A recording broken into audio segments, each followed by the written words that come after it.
bien, estamos listos para la entrevista. Nos acompaña el doctor Pedro Angulo, exdecano del Colegio de Abogados de Lima. Por supuesto, le damos la bienvenida a este espacio. ¿Qué tal, doctor? Muchas gracias, encantado de estar acá. Muchísimas gracias, encantados también de tenerlos, por supuesto, para hablar de un tema importante, un tema que marca la agenda nacional, no de ahora, sino ya de hace varias semanas. Estamos hablando de la reforma judicial que necesita nuestro país, y lo decimos en estos términos porque ahora ya no es una iniciativa de los más entendidos, sino también un reclamo de la ciudadanía. Claro, yo creo que siempre lo ha sido. El tema es que cuando se afrontó, probablemente no era con las miras de lograr un cambio, sino bajo la política tradicional, la idea de copar. Han habido muchas reformas, pero que han tratado simplemente de sacar magistrados de una época anterior y colocar a otros que fueran como de confianza, entre comillas, ¿no? Entonces, esas no eran verdaderas reformas. Las iniciativas como el Seriajus y otros proyectos, por lo menos sí tocaban temas que eran cruciales. Por ejemplo, el tema de la carga procesal. Es inmanejable y tampoco se puede generar un presupuesto que no es posible. Entonces, se tienen que dar otras soluciones.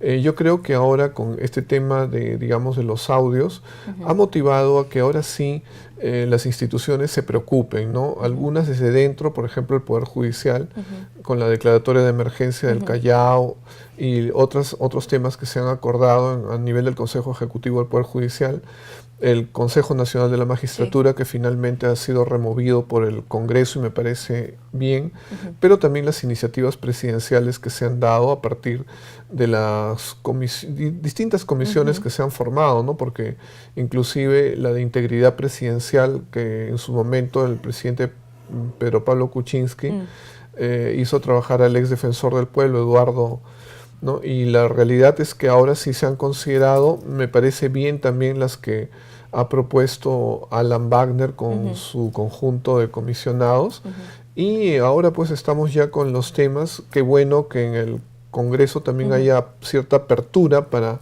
poder tratar los temas, ¿no? Que son cruciales para el país. Exacto. Bueno, le agradecemos que usted explique con esa claridad el panorama actual, porque las reformas no vienen solo de un lado, no son varios los actores, y afortunadamente hay consenso sobre aquello que hay que reformar, que hay que intervenir, modificar, y lo que se espera sí es la voluntad propia de hacerlo. Sí, yo creo que en estos momentos hay voluntad en el, digamos, en el Poder Judicial. El cambio del doctor Duberlí Rodríguez, quien dio un paso al costado, el doctor Víctor Prado Saldarriaga, hoy en día con bríos realmente está encabezando los cambios desde el interior, que yo creo que se pueden lograr, probablemente no totalmente, porque siempre es necesaria a veces la modificación de la Constitución, y eso atañe al Congreso o vía delegación de facultades al Poder Ejecutivo. Entonces se necesita la intervención de todos, pero yo creo que la demanda ciudadana es lo que en estos momentos es la piedra de toque a la cual todos tenemos que mirar. Tal como lo dice, tenemos iniciativas entonces que tendrían que darse en el corto, mediano y largo plazo. Así es. Según la modificación. Así es, claro. Digamos, por ejemplo, las exigencias en relación a los abogados. Es verdad que evidentemente un abogado que es un conocedor de las leyes tiene ventaja respecto de otros para manipularlas. Es lo mismo que, digamos, un chofer profesional. No es lo mismo que un ciudadano que tiene auto. El chofer profesional, las sanciones sabemos que son mayores. Entonces, no es irrazonable que para el caso de los abogados que trastocan su función social, porque la del abogado es una función social de las más antiguas e importantes, entonces que entraran bajo esa nominación que desgraciadamente le escuchamos al expresidente de la Corte Superior del Callao. Hay que conseguir un abogado mafioso. Entonces, si hay personas que se empeñan en su profesión para la mafia, definitivamente tienen que ser sancionadas, y está bien que lo sean de una manera más gravosa, ¿no? Claro.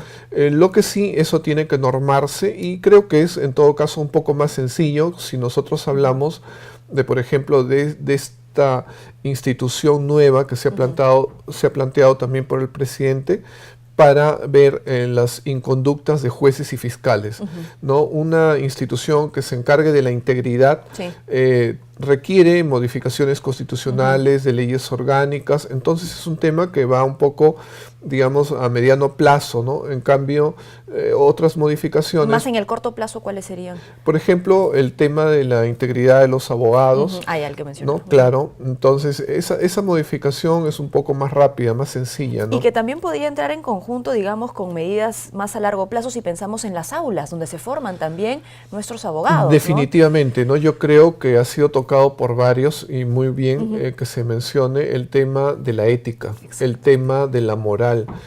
Son temas deontológicos que se han abandonado, que se han considerado que de repente ya estaban sobreentendidos, pero no es así. Y yo creo que la mayor señal es que a veces en estos momentos haya cabezas institucionales que no entienden en qué tema están, porque a veces dicen, no, pero yo no he cometido un delito, eso no es una falta sancionada, pero la pregunta es, ¿y la imagen? Claro. La imagen que es la que concede autoridad ante toda la ciudadanía y el reconocimiento, el respeto que uno tiene que tener ante una autoridad del más alto nivel. Eso significa ética, eso significa probidad, honor.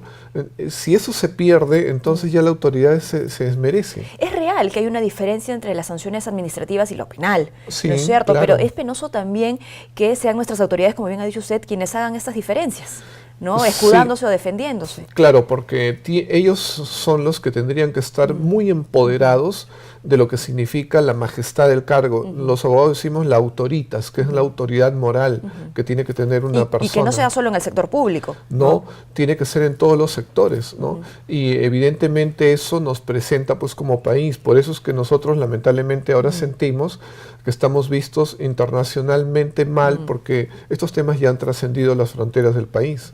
Bueno, otro de los proyectos de ley que se van a presentar al Congreso de la República propone crear fiscalías supremas anticorrupción.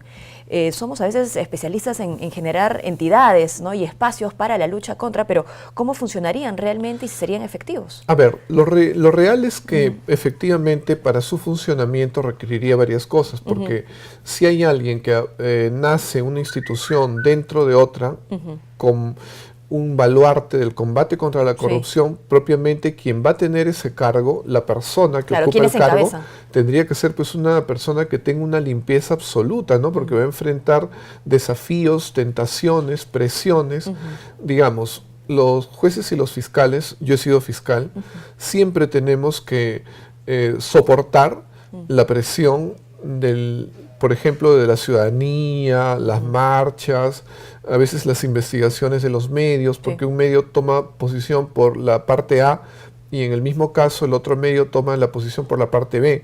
Hoy en día la ciudadanía está ejerciendo presión para que se den cambios y me parece bien. Pero las autoridades también tienen que distinguir cuándo aplicar una norma y cuándo no, cuándo un caso lo merece y cuándo no.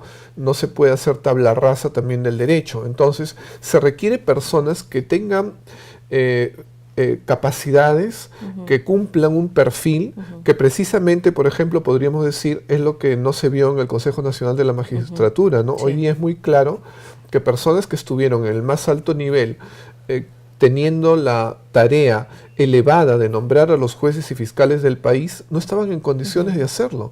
Y a veces hasta nos preguntamos si probablemente se requerirá para la recomposición del Consejo Nacional de la Magistratura, por ejemplo, exámenes psicológicos, ¿no?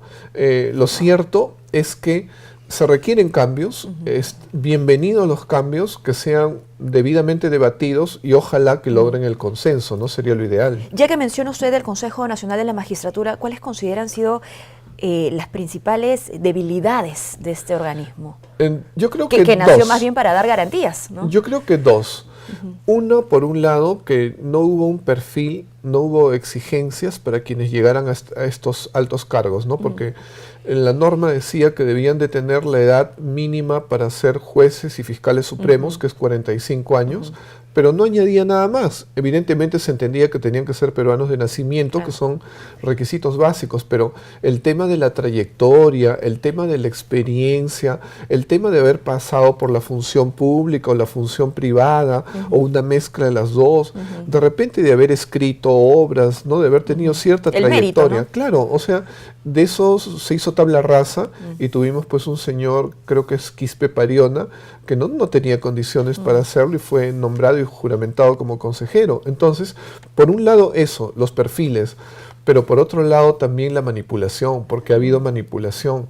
Nosotros sabemos que conforme está la norma constitucional y también la ley orgánica del Consejo Nacional de la Magistratura, los que primero fueron elegidos eran, por ejemplo, por los colegios profesionales, sí, los que mayoritariamente tuvieron más votos. Y era evidente que iban a primar e iban a llegar los colegios profesionales que fueran más numerosos. Entonces llegaron los ingenieros, que es un colegio profesional numeroso, sí, los médicos, que es otro colegio profesional numeroso, los enfermeros, que es otro colegio profesional numeroso. Pero en esa época, y me parece que fue en el segundo gobierno de Alan García, se dio una norma porque parece que le tenían algo en relación al colegio de los profesores. El colegio de los profesores es el colegio más numeroso, uno de los más numerosos. Y largo tiempo estuvieron impidiéndole que lleguen a ellos también a ser un colegio del mismo nivel y poder postular al Consejo Nacional de la Magistratura. Y en un momento dado se generó una norma que posibilitó que de los colegios profesionales salgan los primeros 6, me parece, que tenían alta votación, pero a esos les nombraron delegados, y luego esos delegados debían de nombrar a los 2 que, representando a los colegios profesionales no abogados, debían de componer el Consejo Nacional de la Magistratura, y ahí se dio la manipulación, y fue una grosera manipulación porque en el caso de Quispe Pariona, lo que se conoció es que compraron los votos de otras personas, y nosotros hoy en día sabemos que hay personas pues que tienen un alto nivel económico que pueden darse el lujo de comprar votos. Tienen ese acceso, esa Entonces, eso desmejoró el Consejo Nacional de la Magistratura y eso debería de ser considerado, ¿no? Porque en la parte de los colegios profesionales eso ha sido, y no los colegios en sí mismos, los que han, digamos, traído abajo el nivel de quienes resultaban elegidos. Y el otro tema se dio a nivel de lo que son las universidades, porque las universidades con las cuales empezó el Consejo Nacional de la Magistratura en la Constitución del 93 no fueron las mismas que ya en los últimos años estaban. Imagínate. Surgieron muchas universidades que no tenían nivel universitario, pero que sí tenían decanos y que tenían rectores. Y casi, bueno, mi sobrino puede ser, mi ahijado, mi amiguito. Entonces, bueno, todo el mundo es decano, todo el mundo es rector, y hay muchas universidades, pero que desgraciadamente no tienen nivel, y el Perú se quedó muy atrás, ¿no? En lugares de vergüenza en el tema académico, a pesar de nosotros tener la primera universidad de América, que es San Marcos, donde nos sentimos orgullosos de provenir. Pero ese tema desmejoró porque han venido personas también por las universidades que carecían de nivel. Y por ello que la reforma judicial, lo repetimos, tiene que tener en cuenta muchísimas consideraciones, son muchos los actores involucrados. Así es. ¿No? Y ya para finalizar le pido nada más, ¿qué mensaje podría darle a autoridades, abogados y a ciudadanos para el seguimiento de esta reforma? Muy buena pregunta. La realidad es lo siguiente, que hoy en día si se están dando cambios es precisamente porque la ciudadanía se está convirtiendo en la primera fuerza exigente de esos cambios en el país. Y lo que tenemos que hacer es mantener esos bríos de la ciudadanía preocupada por los cambios. Porque lamentablemente en nuestro país lo que siempre ha sucedido es que cuando hay un tema, ocupa a los medios, es la noticia, es la primicia, pero luego, como las noticias son cambiantes, siempre los sucesos históricos están unos detrás de otros, nos olvidamos del tema. Y probablemente sea el motivo por el cual a cuentagotas están conociendo también los audios, porque ya se sabe que en el Perú lo que hoy día es un escándalo, mañana ya no interesa. Entonces, la ciudadanía, las autoridades, todos tenemos que estar preocupados de que lo que se quiere ahora sí es un cambio, por lo menos de mediano aliento o de largo aliento.